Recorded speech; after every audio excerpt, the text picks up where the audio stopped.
Right guys, Dave from Waggy's Fitness Training. We're going to run you through the Turkish Get Up, okay? I get a lot of requests on this. The Turkish Get Up is best thought of as a sequence of movement. It's not one lift, it's a series of lifts. I'll talk through that as we demonstrate it, okay? The grip that you want is, if you imagine this corner here, I'm going to try and get into that corner so the handle sits across the palm on a diagonal. Alrighty.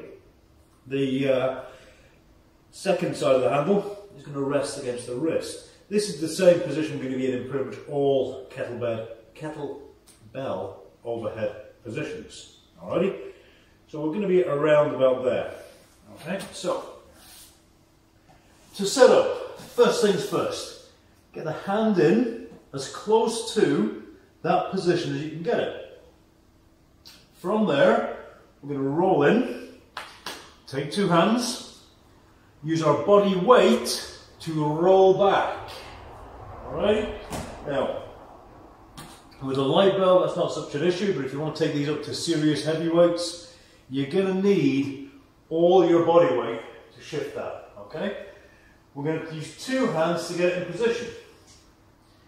So this position here, shoulder is down. This is no good to anybody. Shoulder is down. You've got a nice long neck, okay? The same side leg, that foot is planted, okay? And the other leg is straight out, all right? I'm going to swap sides now, just for the sake of the camera. So we take our time setting up. Thing to remember with the Turkish Get Up is you're only as good as your setup, so never rush this. Shoulder set. Same side. We're going to use that foot. The first movement, I press it at the floor and I roll to my shoulder. Okay? This motion, this first stage, this is primary. Okay? This is the bit everybody misses. This is the part I believe is the highest value as an exercise, as a developmental tool. Okay? Notice the direction my thumb is pointing. If this is 12 and 6, the thumb is pointing towards sort of 11 o'clock. I don't want to bring it around here, because now my big muscles, the pec, the lats, the traps, all the internal rotator muscles, they're going to take the strain. We're actually going to lose stability. We're going to end up with the shoulder coming up and in. It's going to be very difficult to hold the bell, and shoulder structure, integrity is being lost here. Okay?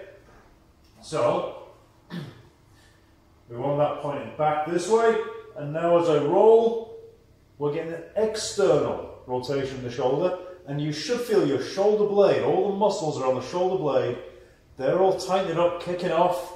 They're liking this, okay? They're getting nicely loaded. The pec itself is kind of loose. The traps are kind of loose, okay? The weight is going into the back, alright? Now, I was talking to the camera there. In reality, you'd be looking at the bell. So there's part one. Then I come, elbow. Then I come, straight arm, okay? We can reverse that now. Back to the elbow, shoulder, and all the way down, and that gives us a half get up. Okay, so real speed, we roll, we take it up. Okay, we set this arm wherever's comfortable, this leg wherever's comfortable. This is the driver. Okay, we go shoulder, elbow, straight arm. Reverse it, elbow, shoulder, and down, okay? Shoulder, elbow, straight arm, and this is about real speed.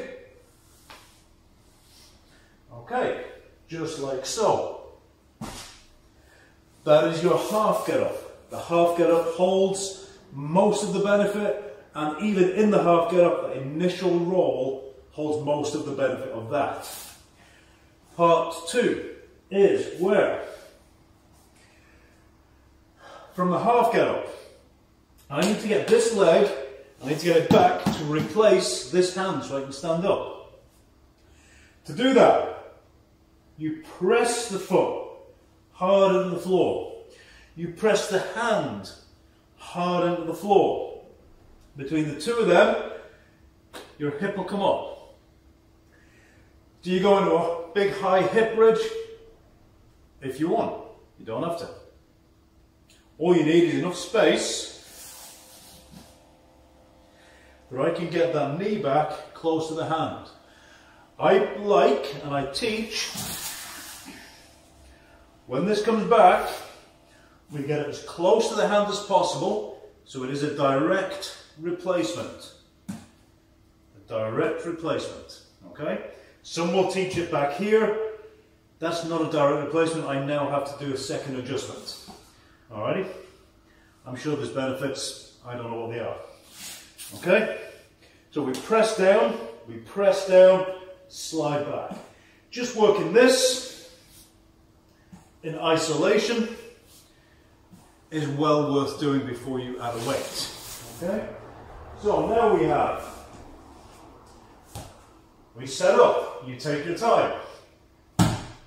You press, elbow, hand, press into the ground, get that knee back. Now I can remove this hand and I simply straighten up, adjust the feet, push into the floor, and we come to standing. As you stand up, this is the only time it's really safe to take your eyes off the bell. Slide your leg back, whoops, there's the balance, we'll do that again. Slide your leg back, gently, gently place the knee down, okay? If you bang down, that's going to shake, vibrate, easy to lose control. Adjust the feet, gently, and what you can do here is just slide down your own leg, but gently find the floor, okay? Fingertips, then gently put your hand down. Again, you move quickly, bang, lose stability. Gently find the floor. Press the hand and the foot in so that I'm free to move this leg.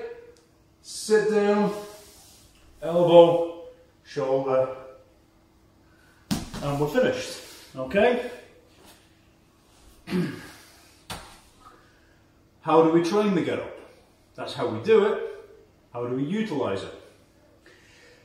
If you're doing half get ups, what we usually do is 3 reps left, 3 reps right, and we keep swapping until we've done the desired amount. If we're in full get ups, we generally change hands every single rep, okay? 1 left, 1 right, 1 left, 1 right, etc.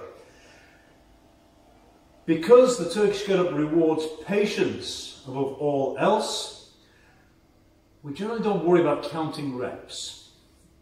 Usually we just set a clock, 5 minutes, 10 minutes, 15 minutes. Okay, I've gone up to 45 minutes. And it's just, you do one on one side, you do one on the other side, you rest when you need to, you take your time, you move slowly. How slow? 1 rep can take anywhere from 30 seconds to a minute. That's all the way up, all the way down. The longest it ever took me to do 1 get up was with a barbell loaded to, I can't remember, it was 55 kilos or something like that. And it took me 45 seconds just to stand up.